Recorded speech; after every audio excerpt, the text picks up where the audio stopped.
Governador, antes de mais nada, eu gostaria de agradecer a sua entrevista aqui à Jovem Pan, ao Grupo Ciopa de Comunicação, e eu começo me perguntando sobre a sua visita aqui a Poços de Caldas hoje. Exatamente. Estou aqui hoje mais uma vez, com certeza sou o governador mais presente em Poços de Caldas. Deve ser a minha 10ª ou 11ª ida à cidade, que demonstra que o nosso governo está, sim, muito presente aqui no sul de Minas. Estou hoje participando de uma série de agendas aqui. A primeira delas, a inauguração de uma delegacia rural. Nós queremos e temos conseguido com que o produtor rural, o homem do campo, tenha mais segurança, trabalhe mais tranquilo. A criminalidade tem visado muito as pessoas que vivem em locais mais remotos, principalmente esse produtor rural. Então a nossa Polícia Civil, a nossa Polícia Militar tem adotado uma série de medidas, dentre elas a criação dessas unidades especializadas em crimes rurais, para que nós possamos dar essa tranquilidade que o produtor rural tanto merece. Lembrando que o ano passado, o agro em Minas Gerais bateu recorde de produção, bateu recorde de exportação, um avanço extraordinário. Então fica aqui o meu reconhecimento a todos esses produtores que estão e vão continuar recebendo todo o apoio do governo do estado. Quais perspectivas de investimentos para Poços de Caldas e também aqui para a região para os próximos meses? Bom, nós sempre temos conseguido novos investimentos aqui para a região sul. São empresas em diversos ramos. Lembrando que no nosso governo, até o momento, nós já atraímos mais de 440 bilhões de reais em investimentos privados.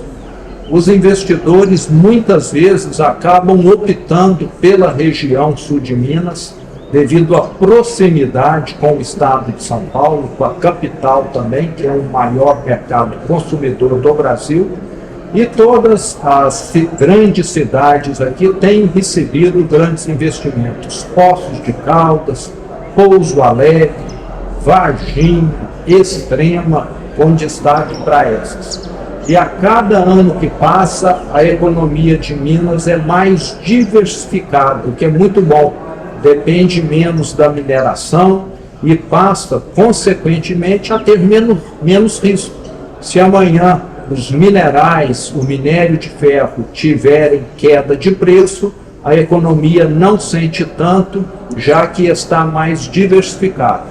E nesse ano de 2025, nós vamos atingir uma meta que nenhum governador no passado conseguiu, que é a criação de 1 milhão de empregos formais, empregos com carteira de trabalho. Provavelmente, em alguns meses, essa meta será rompida e 1 milhão de empregos fazem diferença num país, imagine num estado. E conversando aqui com o prefeito, com os deputados da região, o que nós temos assistido é que é uma região que já funciona a pleno emprego. Só fica sem trabalhar aquelas pessoas que efetivamente não querem trabalhar, porque há hoje oportunidade, até vagas em aberto para quem quer. O senhor tem sido muito crítico nas últimas semanas ao Propag proposto pelo governo federal. Como o senhor pretende agir daqui para frente? Como deve ser a adesão de Minas ao Propag? Bom, primeiro eu quero só corrigir. Eu sou um fã do Propag e sou um crítico dos vetos que o governo federal fizeram ao Propag. O Propag é, sim, a solução definitiva para a dívida não só de Minas, como dos estados que têm dívidas elevadas. E, infelizmente, quando enviado ao presidente, alguns pontos fundamentais foram vedados, inclusive pontos em que o regime de recuperação fiscal já proporcionava aos estados. O que nós estamos lutando é para que esses vetos caiam e Minas, Rio Grande do Sul, Rio de Janeiro, Goiás e até mesmo São Paulo, que é o estado que tem a maior dívida, tenham sim condições de pagá-las. E fica aqui uma ressalva: são os estados que mais representam em termos de exportação, que trazem divisas. O ano passado, o Brasil teve um saldo na balança comercial, um superávit de 74,5 bilhões de dólares. Mais de 25 milhões, mais de um terço desse superávit, quem fez foi Minas Gerais. Se amanhã Minas se tornar um estado inviável, sem estradas boas, sem energia elétrica, como estava se tornando antes do meu governo, nós vamos, em alguma hora, sofrer as consequências, pararmos de exportar, o Brasil perde mercado, é menos dólar, é dólar mais caro e, consequentemente, preços maiores. Tudo que nós não queremos para o brasileiro. Então, o Propag é muito bom. Fica aqui, né, o meu reconhecimento ao trabalho do senador Rodrigo Pacheco, do presidente da Assembleia Tadeu Martins, que participaram ativamente da construção do mesmo. Ele foi para o Palácio do Planalto para ser sancionado e devolveram uma coisa totalmente mutilada. E nós estamos contrários a essa mutilação que o projeto sofreu. O senhor acredita que seja possível reverter esses vetos ao Propag? Estamos confiantes. Na última semana, eu estive com diversos governadores que estão envolvidos na questão e nós vamos fazer um movimento em Brasília, chamarmos as bancadas desses estados que são representativas e até mesmo dos outros estados. Além disso, o Propag está prejudicando outros estados que não têm dívida, porque com ele seria criado um fundo e este fundo iria abastecer todos os estados com mais recursos para investimentos. Então, uma pena é essa mutilação. Quando o presidente Donald Trump foi eleito presidente dos Estados Unidos, o senhor fez uma publicação parabenizando o presidente Trump pela eleição. Ontem, o ministro Alexandre Silveira, ele fez uma publicação nas redes sociais, lhe provocando em virtude da taxação do aço de 25% ao Brasil. Disse, inclusive, que o senhor caiu de paraquedas na política. O que o senhor responde ao ministro Alexandre Silveira com essa provocação? Bom, eu já conversei com a Federação das Indústrias de Minas Gerais. A posição que eu tenho é que o aço que o Brasil exporta para os Estados Unidos é um aço que não é produzido nos Estados Unidos e que ele continuará, com ou sem essa taxação, a ser importado normalmente. Então, nós temos de analisar os problemas com mais profundidade, tirar uma conclusão simplista. Qualquer um é capaz de tirar essa condição. E o governo brasileiro deveria também ter mais critério nas importações. Hoje, a China está inundando o mercado brasileiro com aço chinês, que é muito ruim. As nossas siderúrgicas têm condição de produzir mais e só não fazem isso porque está chegando aqui um aço subsidiado da China que o nosso governo deveria estar tratando.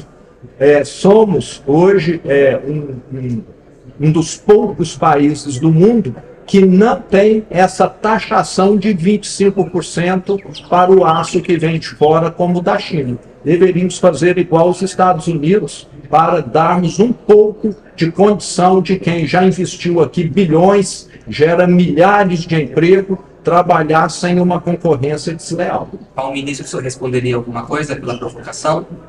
Eu respondo exatamente isso, que se ele tivesse se aprofundado, como eu me aprofundei, assim que eu vi a medida, entrei em contato com a Federação das Indústrias, que está muito a par do problema, e a posição da federação foi exatamente essa. Então, me parece que não tiveram esse cuidado, mais uma vez, infelizmente. O senhor tem acompanhado a questão da alta dos preços dos alimentos, né? Como o senhor tem visto essa questão? É muito preocupante. Nós temos um governo que, infelizmente, criminaliza o setor agro, que é o setor que mais deu certo no Brasil. Eu falo que esse governo tem aversão àquilo que dá certo, e me parece que amor ao que dá errado. e infelizmente o agro tem sofrido. É um governo que veste camiseta desses movimentos que invadem propriedades rurais, que causam terror a quem está trabalhando, ganhando dinheiro honesto. Então isso só cria insegurança, isso cria só insatisfação, faz com que o produtor rural pense 10 vezes antes de investir mais, antes de aumentar a sua produção, e estamos aí colhendo. E, além disso, uma responsabilidade gigantesca com a gastança. Gastar mais do que arrecada, como esse governo tem feito, numa proporção gigantesca, serve para as duas coisas. Para aumentar a inflação, para aumentar os juros, e mais adiante a economia vai desacelerar, vai aumentar o desemprego, e nós vamos ter aqui uma recessão no Brasil. Então, uma grande irresponsabilidade de um governo que está tentando fazer no Brasil o que em todo lugar do mundo deu errado. Querem fazer aqui na esperança que dê certo. Não vai dar certo. Infelizmente, uma falta de visão, uma falta de comprometimento com o futuro e muita irresponsabilidade também. Você não brinca com uma economia onde 200 milhões de pessoas vivem, principalmente se isso pode estar piorando a vida delas. E é o que está acontecendo. E não é só alimento que está subindo, não. Vários outros produtos subindo. O Brasil recentemente foi rebaixado, a pior colocação no índice de corrupção, de transparência. E aqui em Minas nós temos feito o caminho contrário. Tudo que eu gasto é transparente, não fica 100 anos guardado. Nós somos o estado hoje, junto com o Espírito Santo, mais transparente do Brasil. E é desse jeito que as coisas funcionam. Quem fica guardando informação e exigindo censura é alguém que teme a verdade, não alguém que está à vontade. 2026 é logo ali. Qual o próximo passo do governador Rodrigo Zema? O senhor pensa em se candidatar à presidência do Brasil? Em 2026 eu tenho duas grandes missões. A primeira delas é fazer o meu sucessor. Esse trabalho sério em Minas Gerais precisa continuar. 8 anos de seriedade, de disciplina, de método de trabalho mostraram que isso dá resultado. Agora, um governo ruim pode pôr isso tudo a perder, como nós já vimos no passado. Então, em 2026, estarei trabalhando muito para fazer o meu sucessor, que espero seja o meu braço direito atual, que é o vice-governador, professor Matheus. E, além disso, estarei trabalhando muito na campanha presidencial. Não sei se como candidato ou apoiando um candidato, mas estarei, porque não podemos continuar com esse modelo de governo que nós temos em Brasília hoje. No passado ele já foi um desastre, provocou a maior recessão da história do Brasil em 2015 e 2016, com mais de 3 milhões de desempregados, e nós estamos caminhando para um desastre igual àquele, ou até mesmo pior. Um governo que admira a Venezuela, um governo que admira só o que já deu errado no passado, achando que pode dar certo no futuro. Para finalizar, só mais uma pergunta. Minas viveu ano passado um momento de estiagem muito complexo e agora sofre com as chuvas também. Quais os planos do Estado para os próximos meses, principalmente até março, que é um período chuvoso? Lembrando que houve vetos por parte do governo estadual na lei orçamentária anual em pontos importantes de investimento na defesa civil. Bom, durante o nosso governo, os investimentos na defesa civil foram e continuam crescentes. Quem acompanha sabe perfeitamente disso. Nós, há 2 anos atrás, distribuímos para mais de 570 municípios o kit da defesa civil, composto por uma viatura 4x4, equipamentos diversos, para que todas as prefeituras que tiveram interesse naquele momento tivessem condição de responder com mais eficiência a qualquer evento tipo enchente e também queimadas que atingem outras regiões do estado. Além disso, a nossa defesa civil tem treinado continuamente as brigadas municipais, dando todo o apoio, todo o suporte técnico, e o que nós temos visto em todos esses eventos, principalmente nessa última temporada de chuva, é uma resposta rápida. A prefeitura está ali ao lado nos primeiros minutos, em poucas horas o Estado já também está dando seu apoio, de forma que a ajuda seja a mais eficiente possível. Então, isso não prejudica em nada uma bandeira que alguns opositores levantaram, que não tem nenhuma afetação, não influi em nada nesse trabalho que a nossa Defesa Civil tem feito e muito bem. Agradeço a sua entrevista, governador, e gostaria que o senhor deixasse uma mensagem agora aqui para o pessoal de Poços de Caldas para a gente finalizar. Eu sempre digo que no nosso governo o melhor sempre está por vir. Depois de 6 anos à frente do governo do Estado, eu posso afirmar que nesses próximos 2 anos que eu ainda tenho pela frente, nós teremos mais entregas em 2 anos do que os 6 que passaram. Porque boa parte do tempo eu tive de ficar consertando, tive de ficar colocando o trem em cima dos trilhos, e agora, nessa reta final de 2 anos, nós vamos entregar 5 grandes hospitais regionais em todas as macro-regiões do estado que não tinham um atendimento médico, onde havia um vazio assistencial. Vamos iniciar as maiores obras das últimas décadas em Minas Gerais, que é o anel rodoviário de Belo Horizonte, o metrô linha 2 em Belo Horizonte, a duplicação da tão sonhada Belo Horizonte, Ouro Preto, Mariana.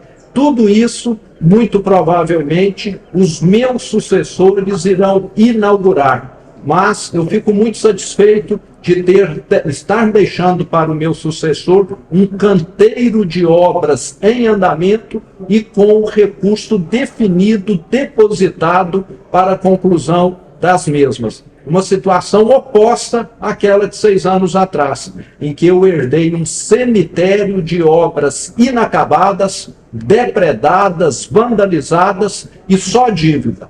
Vou deixar um canteiro de obras com recurso, o inverso daquilo que eu recebi. Então, Minas, independentemente da situação do Brasil, vai continuar avançando. Fizemos a lição de casa e estamos bem estruturados, bem posicionados. Obrigado, governador. Eu que agradeço.